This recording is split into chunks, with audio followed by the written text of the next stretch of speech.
తెలిసిన సద్గురుడు తన తేజము శిష్యుని వైపు పెట్టి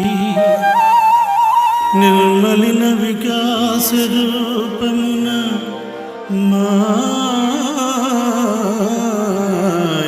మాయను చేసి చీకటిందొలగద్రోసి ఆత్మతనతో జనుదేరగా మూడు లోకముల్ వలగని దేహబంధములు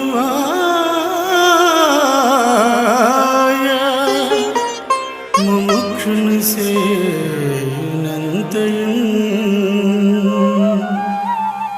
ముముక్షుని సేయునంతయున్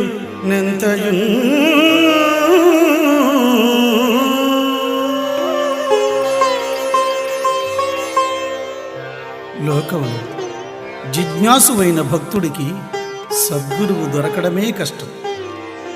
దొరికితే సమస్త సమస్యలు పరిష్కారమైనట్లే.